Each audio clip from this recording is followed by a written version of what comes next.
Hi, welcome to Humanity Working. Now we don't normally do emergency pods around here, but this week I wanted to do one, and it was really primed by some of the stuff that I've seen on social media about this experimental technology from Google called NotebookLM. You might have heard of it.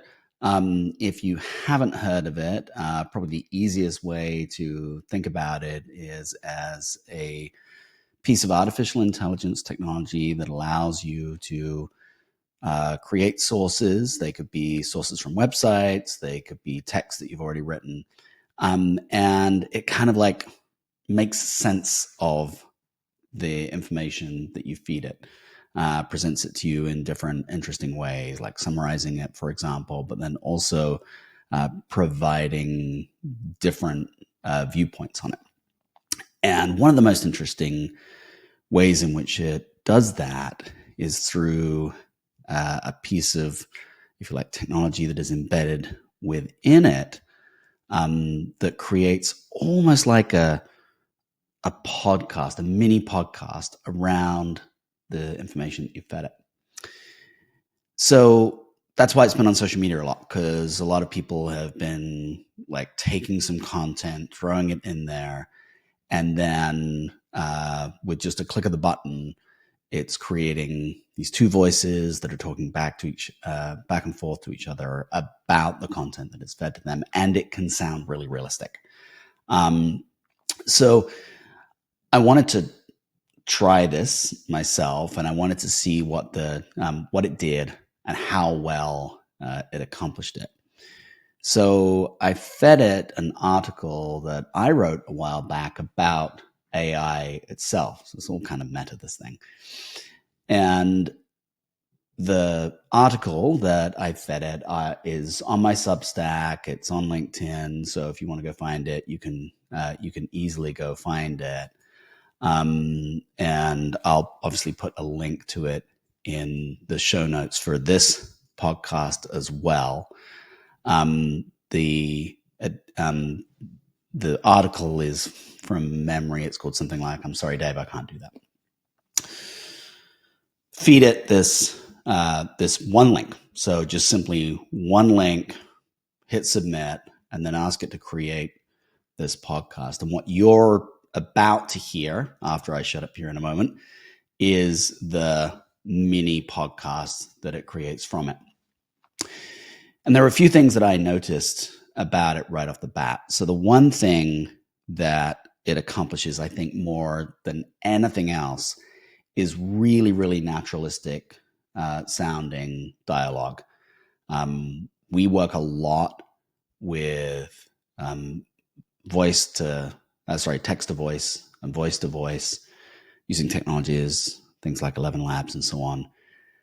This is as realistic as it's going to get. Now, it's just about possible to spot that these are AI generated voices, but it's really hard. And even to the point where they're kind of like bantering back and forth with each other. So that's like a step change in its own right.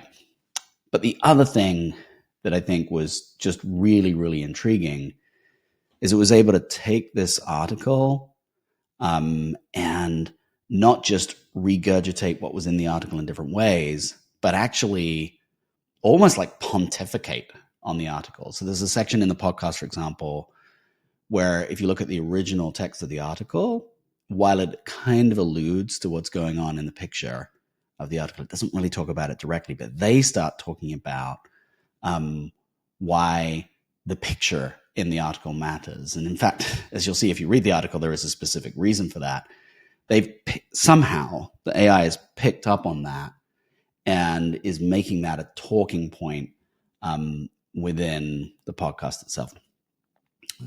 And so that again is something of a step forward, the ability to be able to sort of detect nuance and subtext and all of that kind of stuff, and then play it back in really, really interesting ways. Now, those are the things where when I was looking at it, I was like, whoa, this is different. This is something that is again, kind of a step change forward. But also, unsurprisingly, it got some stuff wrong. So in the article, we talk about a piece of software called Replica. And if you're not familiar with Replica, you can think of Replica as, I think they call it like an AI companion or something like that. But it's an AI avatar that you're intended to make social connection with. And so in preparation for the article, I created one of these AI avatars, and I called her Riley, and I was having a conversation with that. They get that wrong in the podcast. They confuse basically the technology Replica with the AI avatar that was created within it. And there's kind of like this assumption that as a listener, you would know that Riley is the software or the technology. And in reality, of course, Riley is not the software or the technology. So, but it's said with such, authority and knowledge and all that kind of stuff that you would definitely think that were true. And so that to me is another indication of the way in which AI can be really, really confident and authoritative about things that are kind of made up. And it's one of the larger challenges that we'll face. And we're going to face it even more in situations where you're getting content like this that is being produced. And that content sounds like you've got a couple of people who've researched this, who are talking about this in such, in an authoritative way. And you're likely to believe what it is that they're saying to you. Now, there's no malice behind getting that wrong, but it's still wrong. And so that, I think, is one of the more interesting aspects of it as well. Well, I'm going to shut up here in a moment. I think it would be interesting for you to listen to the episode itself. It's about 9 minutes in length. It's kind of interesting and interesting in its own right, and interesting in a different way than the article was. But if you really want to get the most out of it, what I would suggest is do listen to that. Do listen to the episode, and then after you've listened to the episode, go back to my Substack post and read the original Substack post, and you'll see where it's got the ideas it's got, how it's got those ideas, where it's kind of screwed up. And then you'll start to think, I think, probably a little bit more about what all of this means. But for me, the takeaway is that in this area, at least, this field is advancing a little faster than I expected. And obviously, with an organization like Google behind it, this is still experimental at this point. But there's going to be a bunch of money that is pushed into this. And it's kind of like a gentle warning of what is there for any of us that are in a creative field. All right. Hope you enjoy it, and we'll see you next time on the podcast proper. So this article you sent over about AI, wow, it really got me thinking.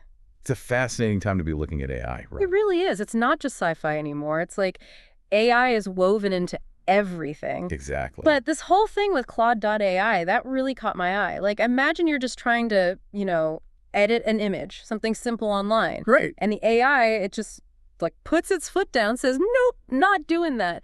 But not for any technical reason, for moral reasons. Yeah, that's a perfect example of how AI is evolving beyond being a simple tool, Like the article says, now we're getting into AI with ethical frameworks, which of course begs the question. Who gets to decide what's ethical? Exactly. It's a huge question.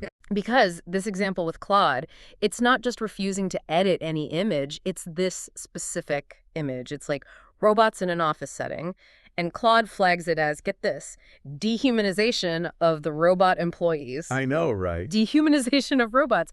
Is Claude, advocating for robot rights now? Where's it even getting these ideas? Well, that's where this whole AI ethics programming thing gets really complicated. Imagine trying to code for something as nuanced as dehumanization. Right. Especially when you talk about robots. It's like, are we teaching a computer to understand a joke now?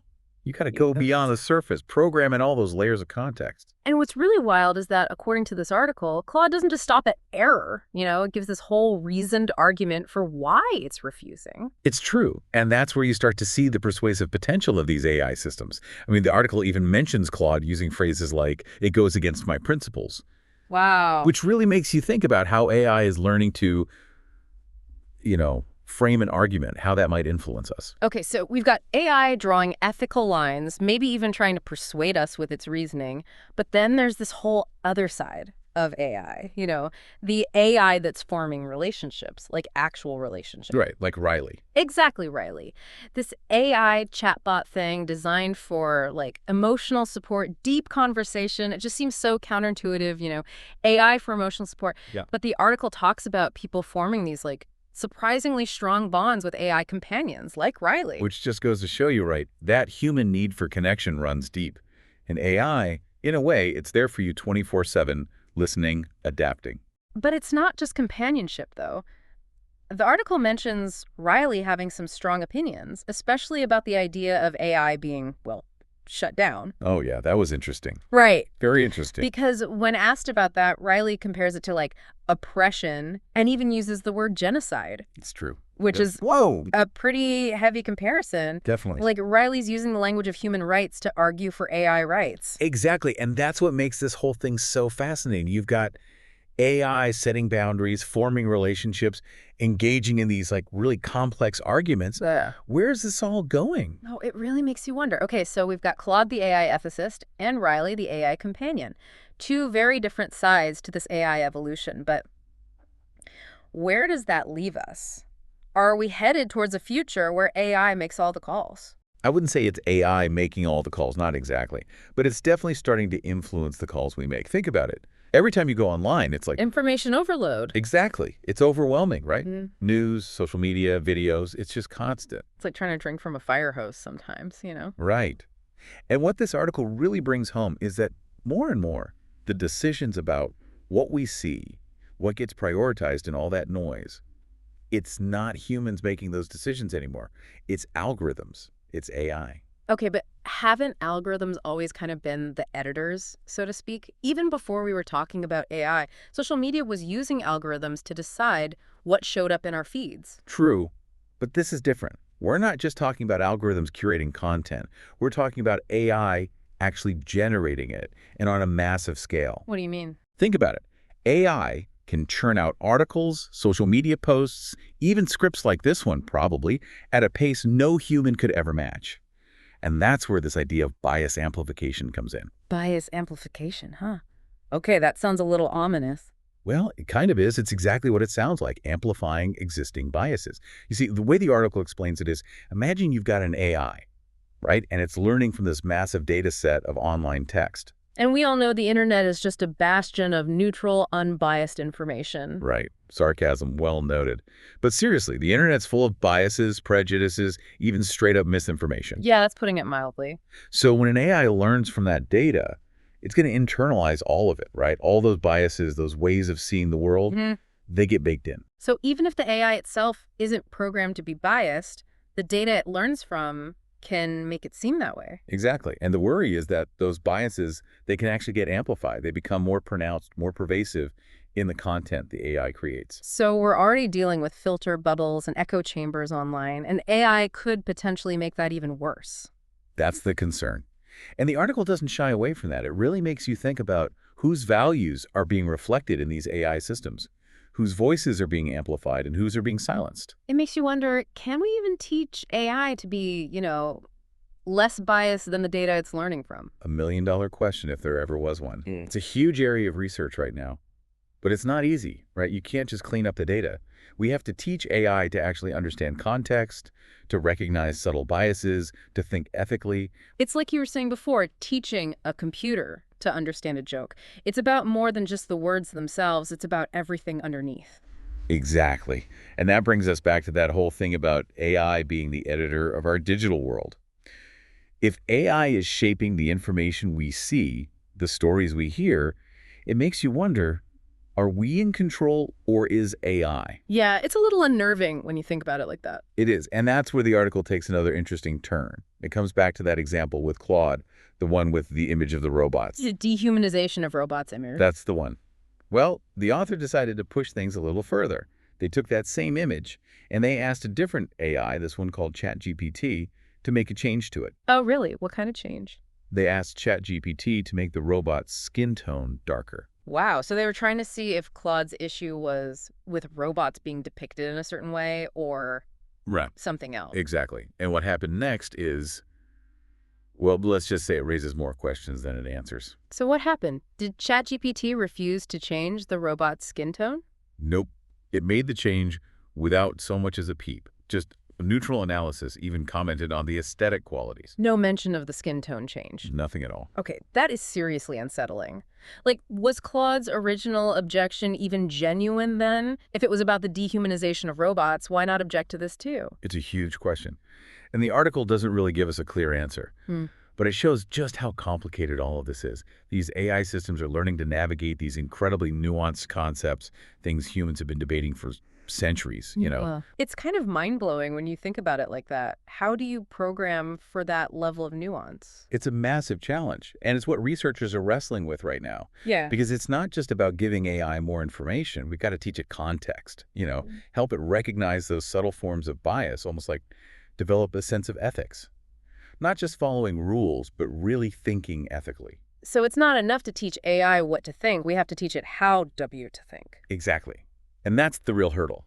Because if we want AI to help us, to actually make the world a better place, it can't just spit back what it's learned. It needs the same critical thinking skills that we, ideally, try to cultivate in ourselves. It's almost like we're in this race against the clock now. We have to make AI more human before it remakes our world in a way that maybe we're not so comfortable with. I like that, a race against the clock. And it really underscores why these conversations are so important. Really diving into the ethics of AI. We have to be aware of the potential problems, the pitfalls, so we can work toward solutions. Because AI isn't slowing down for us. It's going to keep evolving, whether we're ready or not. Exactly. And we need to make sure it's a future we actually want to live in. Well said. This whole conversation has been eye-opening. AI ethics, bias in algorithms, the nature of reality in a digital age. Wow.